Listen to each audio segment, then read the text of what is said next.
Hello, everyone, and welcome to the Success Catalyst podcast. This is Nina Robert, and today I have the great pleasure to invite Asha Hope. Asha is a master hypnotist, and he helps coaches and entrepreneurs relax into wealth. So far, I'm so intrigued. I would love to know more about this. So, Asha, can you tell us more about yourself? Yes, and thank you for inviting me, thinking about me for this podcast. It's a pleasure to share my voice and also share my story and help other people to empower themselves through what I have to share. Well, more about myself. There is so much to say, and I feel like one of the things that are very important is that I am here where I am because so many experiences in my life have shown me that it was possible. And I wasn't believing into it since the beginning.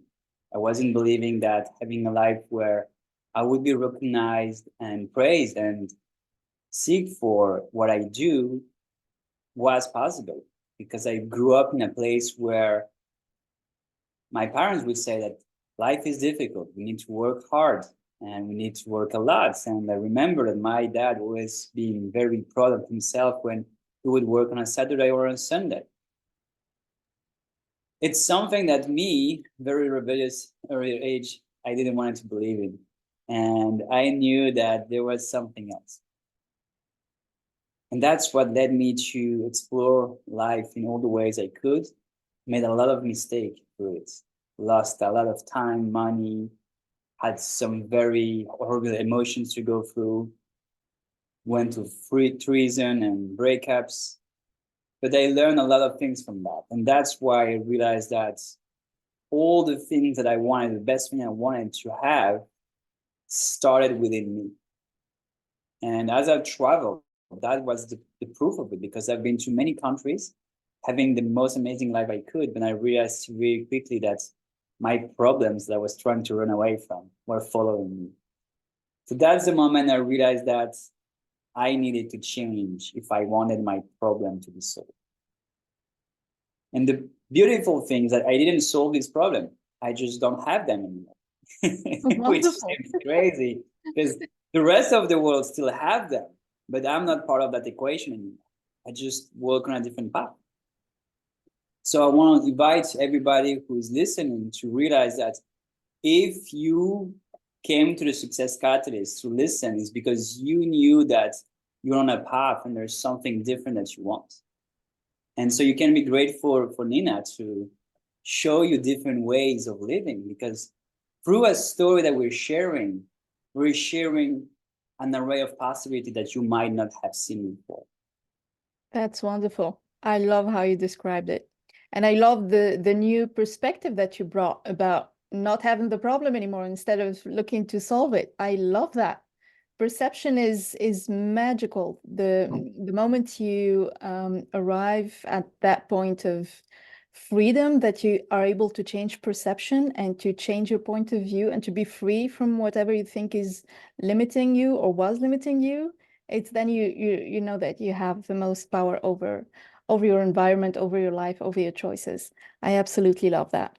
I always say that every success story starts with a challenge. So what would you say was your biggest challenge? Hmm. Wow, it's a big thing. Well, it's finding happiness in the world where it's not being valued. Now, I might have seen that, and I believe that it's a very cultural thing that I've seen in my culture because I was born in a Christian country, and in the Christian religion, there is this belief that suffering is a path to salvation. Mhm. And I've seen that through all different stages of my life where my parents would bring me to church and all of the stories I would hear. And besides that, I could see that it's very easy to see in the culture we live in, there's a lot of blocks on being happy and living your best life. People would say in other culture that karma is a bitch, be careful because it's going to come back to you. Other people will tell you that the government is there, that trying to take your money away or things. Some people will talk that the aliens will come and do something. There's always something big that you cannot control in the world Yeah. that is going to prevent you from being happy. And this was my biggest dream when I was a kid. It was just to stay happy and just live that life all the time. And when I grew up to be a teenager, that's the moment where that desire was confronted by the reality.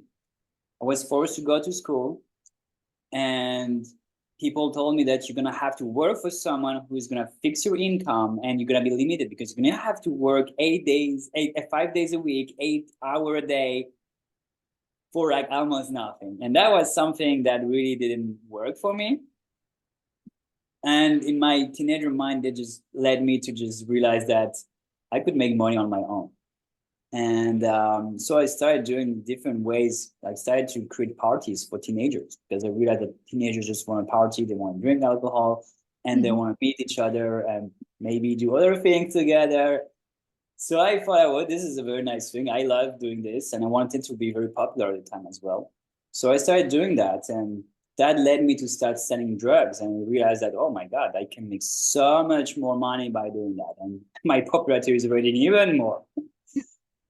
But that created a lot of limiting beliefs. I mean, I was there the victim of my own limiting beliefs because I believe that you cannot make a lot of money while having everything you want.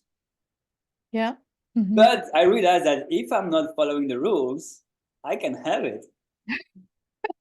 So I moved myself outside of the regular spectrum of society and started doing criminal stuff to make that money, and really develop the sense of like moving goods and making money with it, which led me to have a very, very good teenager life and early adulthood with much more money than I needed to do whatever I wanted.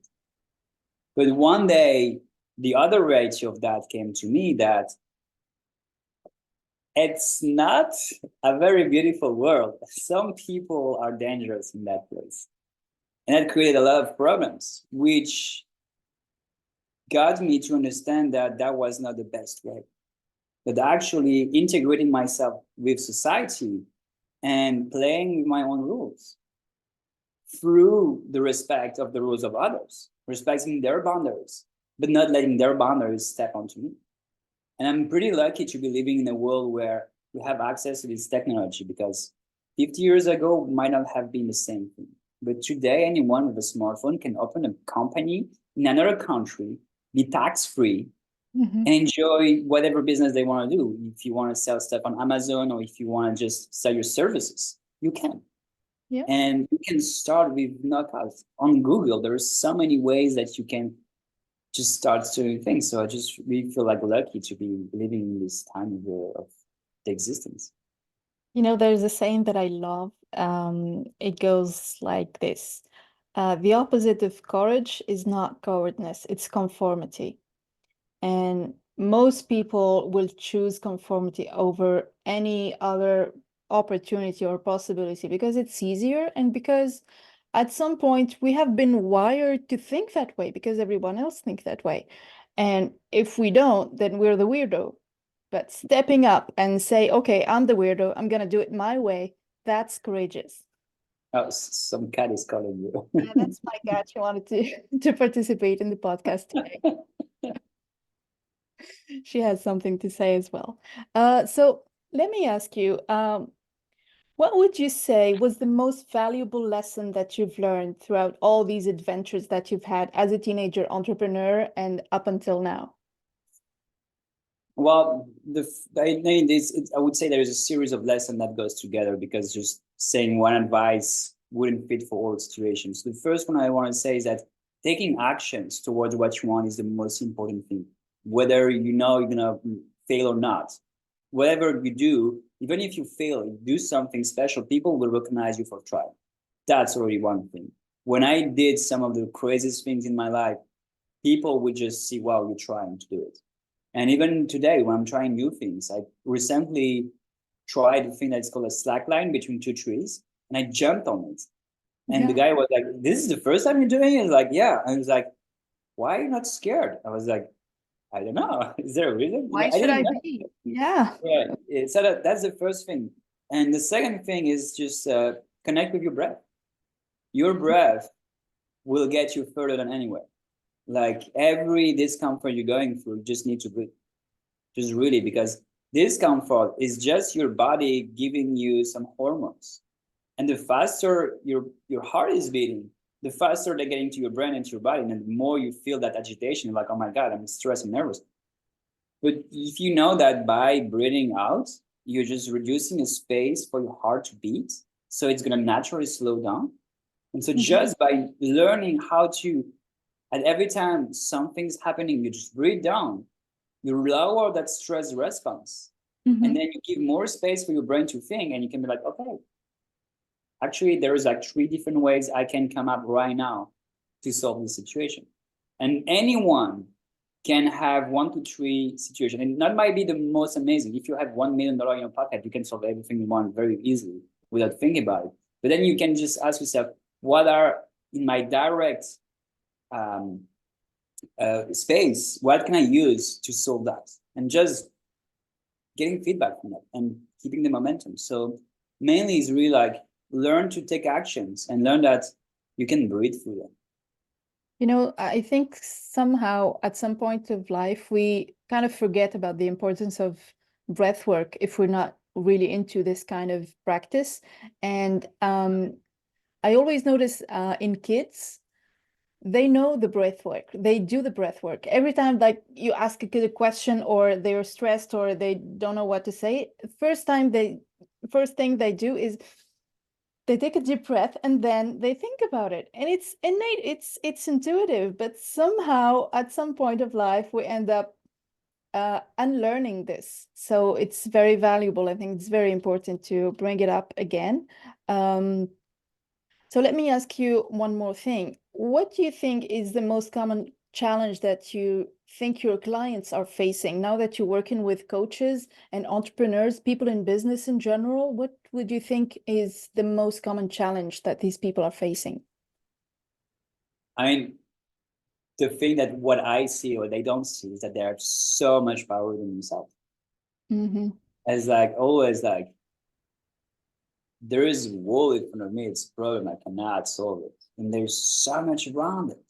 And that is the biggest problem, is that they don't realize. And that's why I really want everyone to know what it is, the power of hypnosis, because there is so much power and you can just play with it. You know? And there is nothing that you don't know. And we have a creative power. And it's very often, I'm asking people like, yeah, how would it feel to have that? And sometimes we're like, I don't know how it would feel. You know it, you just don't have the awareness that you know. And I get people to just understand that they can use parts of what they know and mix them together to create a new feeling. And then they're like, oh yeah, I can do that. Yeah. How does it feel to have so much free time? It feels very good, like this. And how would it feel to have so much free time because you're making money? And then it's like, oh, like just making these things. So imagine now if you're making more money, how much more freedom can you afford? And then it's just like, oh yeah. And just mix different feelings that they know these different things. And then when you take them together, you start imagining new things, imagining new scenarios in your life. That's why you're stuck, is because you're still imagining the same scenarios before. And you lack creativity. And that's all. The more you play with your creativity of like, I can do that this way. So just take a journal and write down whatever you feel like you want to do. I'm having a sales training right now. I'm telling to people, write down how you want this conversation to happen, not to create a script of how you're going to do it every time, just to train your brain to have the answer that will lead you to the place you want. And that's it. And then you can forget them. And probably you might manifest some of them by mistake. And then you go, oh my God, it's what I written in my notebook. So yeah, the power of creativity can come from all ways.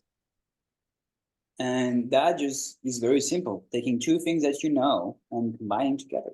That's it.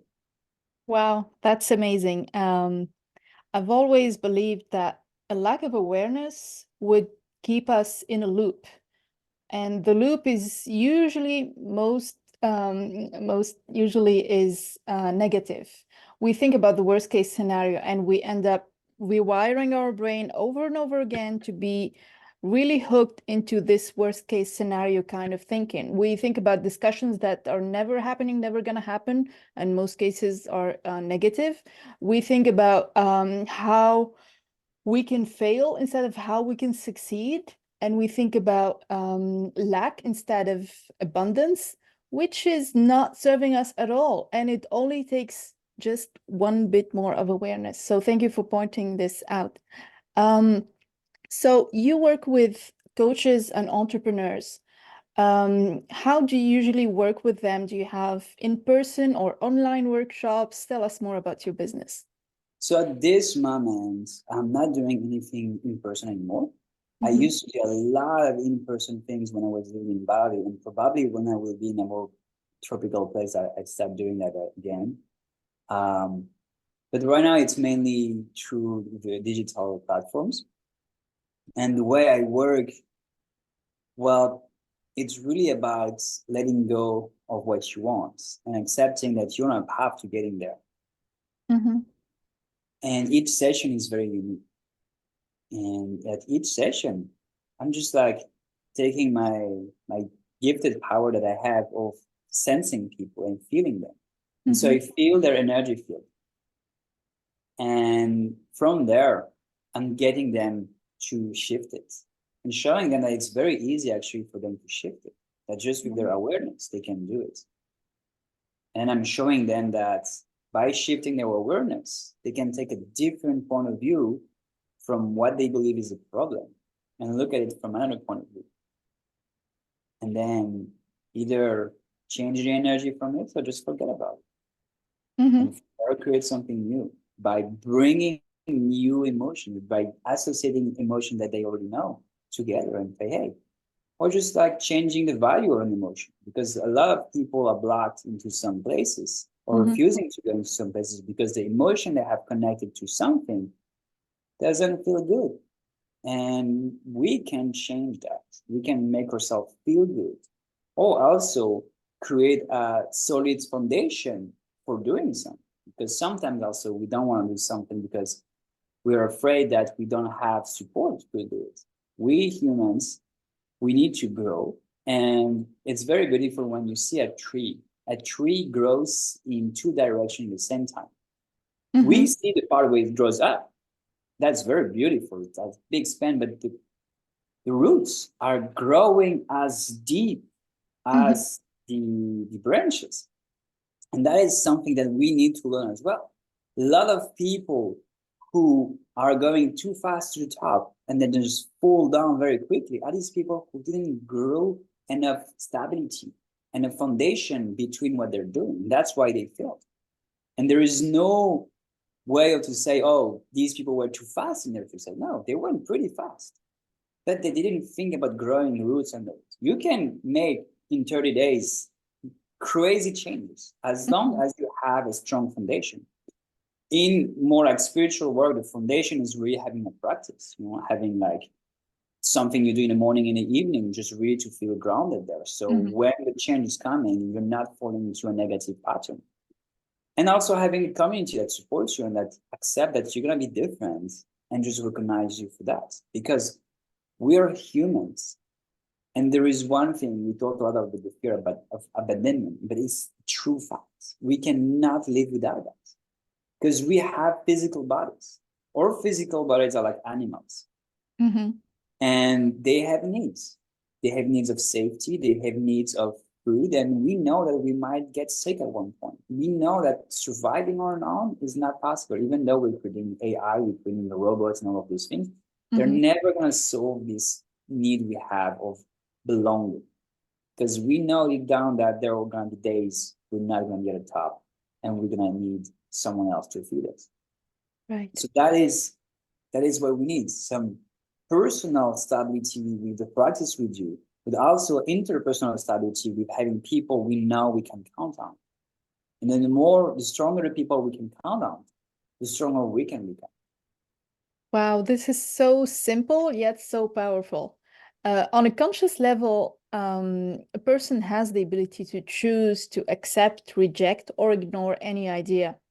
but we end up believing in whatever it is that's surrounding us. We watch the news, we listen to our friends, we are distracted by our environment, by social media, by everything that surrounds us. But we tend to forget that we do have this power to just take a step back, take a deep breath, and remember that you do have the power to choose your thoughts. And after that, your thoughts will shape your feelings. That's what you were talking about. And your feelings will eventually trigger you to step into action and to start that business, to do that thing, to earn that money, to realize that dream.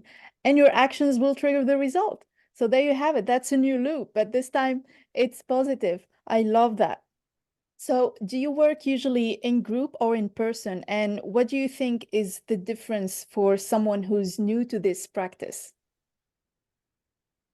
Well, I have more. I mean, if I'm looking at it in a way, I have less groups, but in the groups there's more people, and then I have a lot of one-on-ones. Mm-hmm. So I would say it's pretty balanced in general. Throughout my old time, there are seasons where I'm more into doing groups and season where I'm just getting one-on-ones. The biggest difference for people starting between groups and one-on-one. Yeah, because some people would prefer working in groups, some others would prefer to start one-on-one. What would you think is the difference, and what makes people choose one or the other? That's a very good question. I never really asked myself that, but my first answer would be a level of intimacy. Of Yeah. like saying like if I'm building trust with a coach, I know I can trust him not to judge me. Mm-hmm. But if I'm going to a group, will I be judged by the other people? That's the only thing that I really can think of. I don't have like a concrete answer because I never went asking people. Mm-hmm. But for my part, that would be the thing. On the other hand, I want to say that groups are way more powerful than one-on-ones. Mm-hmm. One-on-one are very tailored, and you just really like go with a scalpel and do a laser cut where Mm-hmm. it needs to be on the person. But the thing is that with groups, it goes towards the idea of like we're being supported, and whatever we're gonna do with other people that are believing and moving forward with us, there is one thing we need to understand that the bigger the impact we want to do, and that's how I get people to just break their income ceiling and go over 6 7 figures, is that in understanding that they're not setting at one point, like when you're working with individuals, you're setting like a benefit to the person. But when you're selling to mass, it's an ideal that you're selling. Like just for Mm-hmm. example, Elon Musk, we always say, we want to invest in people who have already been there, done the thing. Elon Musk has never been to Mars. Yet there are so many people supporting him because he's selling an ideal. And Mm-hmm. people are not giving him his money for the result, but for the idea of surpassing ourselves The and division. surpassing the limitation of living on Earth and being, Yeah. hey, we can live on 2 different planets. And it's not a personal goal that is, it's more of Mm-hmm. like an impact that goes for the whole people. So we understand that when you're in a group, it's really like you're not just having a personal outcome. It's really like the legacy that you're working. That is the biggest difference. And that's why groups and just creating higher impact is really a shift in your mindset, not in how you're making the money. It's just really like, what is the legacy that I'm selling? And that's what people are gonna buy. They're gonna give you the money so you create that legacy, not for the result they're gonna get. Of Mm-hmm. course, you have to bring them the result, but usually you've already been to the place of I'm bringing result to individuals to the moment you're like, oh, I want to bring results to the collective and to have a generation change. That's wonderful. Wow, I love it. I love your vision. And I've noticed on my side, since I work with clients as well, some of them are willing to be vulnerable and to share their challenges within a group because they know the value of working as a team, as a group within the same vision or within at least the same wavelength, the same frequency. That kind of amplifies the energy of the group, and everyone gets the benefit from that. And some other people are really trying to stay laser focused on their challenge which I don't think it's bad at all, but sometimes you have to stay focused on your challenges, and sometimes you're not willing to be vulnerable enough to share everything since day one within a group of people that you don't know. So that's totally understandable. I think in summary, we can say that it's all a personal choice, and it's great that you provide either this or that. You give the choice to your clients to choose working one-on-one with you or working within a group. So if one of our listeners is interested in working with you, how can we find you and where can we find you? Well, the two main places I'm active right now are YouTube and Facebook. Mm-hmm. I'm starting to feed a YouTube channel with like hypnosis and sessions, workshop sessions with a bit longer. Hypnosis generally at 20 minutes because that's enough for most people to get deep, clear out, and come back. Mm-hmm. And then I'm also doing like some live sessions that are longer for people who have like more difficulties to get into hypnosis. So these sessions are a blend between EFT, which is tapping on different part of the body, Mm-hmm. and at the end, I'm bringing some energy work and light hypnosis. So for people to just really feel the change happening and envision what could happen there. And so, well, my Facebook is named Asha Hope, and my channel on YouTube is also Asha Hope, but you can find him with the handle, the best of Asha. All right. Okay. I'll make sure to put all these details in the description of the episode. And to sum up, what would you say could be one advice that you would give someone who's getting challenged by life, getting challenged by big goals, and getting maybe stuck? Well, the first thing I would say is that lives brings us challenge that we can answer. Mm-hmm. That is the first thing. The second thing is that you need to remove yourself from your own way. It's like, oh, I cannot solve this because you believe that if you do some of the solutions that you have, people will make fun of you or they will not love you, whatever. I think there's two kinds of discomfort in life. There is the one that is a physical discomfort. So like you're going to run and your legs are sore and walking is painful and that's very discomfort. So you don't want to run too much. You're just like, oh, I don't like running because running hurts my leg. Yeah, okay. That's discomfort. And then there's a second discomfort, which is the mental discomfort of like, I want to do it. But then when I'm trying to do it, it feels bad. And then at night, you're just like turning in your bed, oh, fuck, I want to do it. And you cannot sleep. And that is the mental discomfort. And the mental discomfort has nothing to do with what you want to do.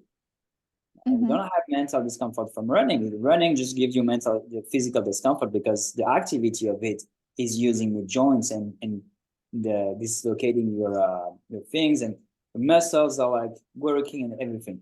So there is like this. But the mental discomfort is just because at one point someone told you or someone shamed you or something happened wrongly about something, or you didn't even try to do it, but people told you that's very dangerous. If you play with fire, you're gonna burn yourself. Mm-hmm. So you get these mental ideas that create mental discomfort. And that mental discomfort, that's coming from someone else. So you need to accept that you can love yourself no matter what. That this block that you feel, that if you really have energy sensitive, and you feel that thing that you want to do, you might feel like some fear in your heart or some block in your heart. And you just can accept that there is this block in front of your heart preventing you from attracting it. And just by feeling it, you just can at one moment notice that you're able to go through that block with that love without removing the block, without removing the safety that you created for yourself to be accepted. Just feel the love going through it and say, hey, I can love myself through that pain. I can love myself anyway. And I'm doing it with many people on a regular basis. I'm showing them the exact same exercise and put them into hypnosis. And I'm just getting them to feel that block in your energy, feeling like, yeah, I can feel it. It's just like a wall. It's just like putting pressure. It's so hard. You cannot go through it. And just like, so just feel the love go through it. Because Mm-hmm. love is not something that's tangible. It's not something that's hard. It goes through things. And just feel it going through it.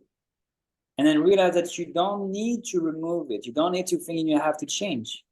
You just can accept that it's there for a reason. And there are other ways to live with it. And then the block just melts away. And that's all. And just so beautiful. So I just get a session like 1 hour before this session, this interview. So I can again testimony that it works. You know? Wow. It's very beautiful. It is indeed. Those were so many golden nuggets of wisdom. So thank you so much for sharing all this beautiful way of thinking. I would say that's a new perspective that every one of us could bring to their life. So thank you again, Asha. Any words that you want to close this interview with?